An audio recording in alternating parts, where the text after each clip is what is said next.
Good morning student. आज का हमारा टॉपिक है सोशल ग्रुप। जनरली हम अपनी डेली लाइफ में लोगों को इकट्ठे देखते हैं, बात करते देखते हैं, तो हम ये कह देते हैं कि वो सब ग्रुप में खड़े हैं। जैसे जब कुछ लोग बस ट्रेन की वेट कर रहे होते हों, तब हमें यही लगता है कि हम यही कह देते हैं कि ये सब ग्रुप में हैं। लेकिन सोशल साइकोलॉजी में लोगों के इकट्ठे होने को ग्रुप नहीं कहा जाता, बल्कि उन्हें सोशल ग्रुप माना जाता है जिन ग्रुप के लोगों में म्यूचुअल अंडरस्टैंडिंग हो, एक दूसरे से इंटर रिलेटेड हो, इंटरकनेक्टेड हो, जिनका फोकस कॉमन गोल को पाने का हो, उनके लक्ष्य साझे हों, जो एक दूसरे को समय समय पर गोल को अचीव करने के लिए मोटिवेट करते रहते हो, उनमें भाईचारे की भावना हो। A social group may be thought of as a number of persons, two or more, who have some common objects of attention who are stimulating to participate in similar activities. बोगार्ट्स के अनुसार एक सामाजिक समूह दो या दो से अधिक व्यक्तियों के मिलने से बनता है, जिनका फोकस कुछ कॉमन गोल्स पर होता है और जो एक दूसरे को मोटिवेट करते हैं।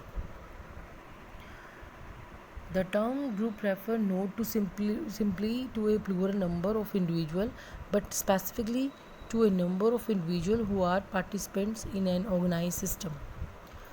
अर्थात यह मात्र व्यक्तियों की संख्या ही नहीं होती, बल्कि यह उन व्यक्तियों की संख्या होती है जो एक ऑर्गेनाइज सिस्टम में पार्टिसिपेट करते हैं। A social group is an organized system of individual and a system is a set of organized part. एक सोशल ग्रुप व्यक्तियों का ऑर्गेनाइज सिस्टम है और सिस्टम जो है वो ऑर्गेनाइज पार्ट्स का एक सेट होता है। सोशल ग्रुप के लोगों का इकट्ठा होना ज़रूरी नहीं है। ग्रुप में व्यक्ति अपनी पहचान दूसरों के साथ करता है ताकि ऑर्गेनाइज सिस्टम में पार्टिसिपेंट बनकर डायरेक्ट रूप से फेस टू फेस आए बिना भी व्यवहार कर सके। जैसे किसी यूनिवर्सिटी में कोई स्टूडेंट किसी ऑर्गेनाइज सिस्टम के रूप में किसी छात्र संस्था का भागीदार बन सकता है, चाहे वह छात्र संघ कभी भी एक स्थान पर इकट्ठे ना हो तो भी वह ग्रुप में ही होते हैं। समूह व्यक्तियों का वह जोड़ है जिसमें व्यक्ति किसी लक्ष्य को पाने के लिए इंट्रैक्शन करते हैं।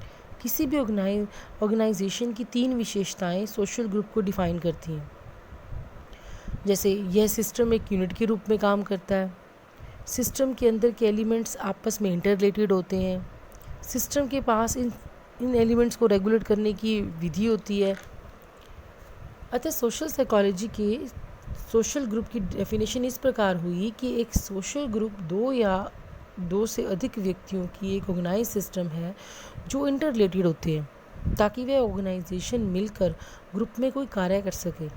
ऑर्गेनाइजेशन के मेंबर्स के रोल, रिलेशनशिप के स्टैंडर्ड सेट होते हैं, नॉर्म्स होते हैं, रूल्स रेगुलेशन होते हैं कि किसे कौन सा काम करना है। ऐसे नॉर्म्स हैं जो ग्रुप को तथा ग्रुप के मेंबर्स के कार्यों को रेगुलेट तथा कंट्रोल करते हैं। सोशल ग्रुप में इकट्ठे होकर मिलजुल कर एकजुट होने की स्थिति में व्यवहार किया जाता है। एक ग्रुप में वही व्यक्ति होते हैं जिनकी नॉर्म्स, वैल्यूज़ एक जैसे होते हैं। समूह सदस्यों का गोल कॉमन होता है, साथ ही साथ वे कॉमन नॉर्म से निर्देशित होते हैं। हर ग्रुप के मेंबर्स का नॉर्म और गोल में विश्वास होता है तथा वो उसकी वैल्यू को समझता है। ग्रुप मेंबर का लक्ष्य भाग्य एक दूसरे पर इंटरडिपेंडेंट होता है, एक दूसरे पर डिपेंड होता है, क्योंकि दूसरे मेंबर का आउटकम जो है, उसका परिणाम जो है, उसका इफ़ेक्ट हर मेंबर पर सेम पड़ता है। मेंबर्स के बिहेवियर द्वारा ही ग्रुप का आउटकम इफेक्टेड होता है। जैसे फुटबॉल के मैच की अगर बात करें तो मैच में फुटबॉल की टीम एक ग्रुप है, उन सबका एक गोल है, जीतना सबके नॉर्म्स, रूल्स, रेगुलेशंस, उनका एक ही गोल है, जीतना। सबके नॉर्म्स, रूल्स, रेगुलेशन सेम है। एक प्लेयर अच्छा खेलता है तो ग्रुप का मोटिवेशन लेवल बढ़ता है। अगर प्लेयर बुरा खेलता है, अच्छा परफॉर्म नहीं करता, तो भी ग्रुप इफेक्टेड होता है, मोराल डाउन होता है। अगर ग्रुप किसी मेंबर की वजह से जीत जाता है तो उनका सिर गर्व से ऊंचा हो जाता है, और अगर किसी एक मेंबर की वजह से टीम हार जाती है तो ग्रुप की पूरी टीम को एम्बैरेसमेंट का सामना करना पड़ता है। सीधे सीधे हम ये कह सकते हैं कि एक ग्रुप जिसमें लोग एक दूसरे से इंटर रिलेटेड हों, इंटरकनेक्टेड हों, उसे ही हम सोशल ग्रुप कहेंगे।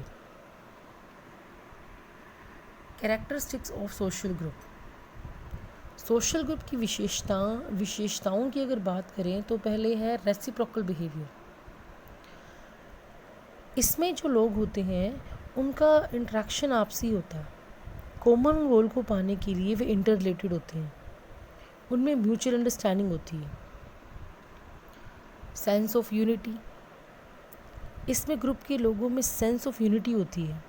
ग्रुप के मेंबर्स की जो एकता होती है वो गोल को पाने के लिए मजबूत होती जाती है। हुई फीलिंग। इसमें ग्रुप के मेंबर्स में हम की भावना होती है। वे एक साथ मिलकर कार्य करते हैं कि हम यह करेंगे, हम वो करेंगे, ना कि मैं करूँगा। सब मेंबर्स हम की भावना को लेकर चलते हैं, एक दूसरे की हेल्प करते हैं। Sense of belongingness. इसमें बच्चों में बिलोंगिंगनेस की सेंस होती है। वे एक दूसरे के लिए प्रेम भाव, भाईचारे की भावना को लेकर चलते हैं। वे हमेशा एक दूसरे को कोऑपरेट करते हैं। Common interest. ग्रुप के मेंबर्स के इंटरेस्ट कॉमन होते हैं। वह कोई भी काम करे, उनके इंटरेस्ट सेम होते हैं।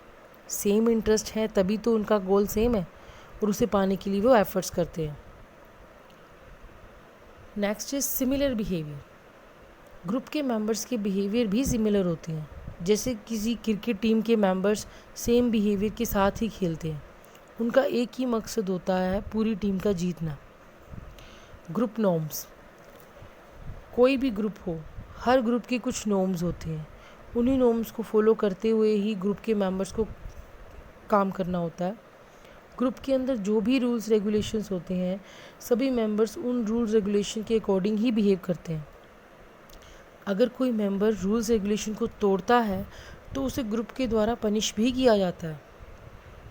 इस प्रकार हम कह सकते हैं कि ग्रुप दो या दो से अधिक लोगों की एक ऐसी सोशल यूनिट है जिसके मेंबर कॉमन गोल को पाने के लिए पर्टिकुलर नॉर्म्स के अकॉर्डिंग रूल्स रेगुलेशन को फॉलो करते हुए म्यूचुअल इंटरडिपेंडेंट इंटरेक्शन करते हैं।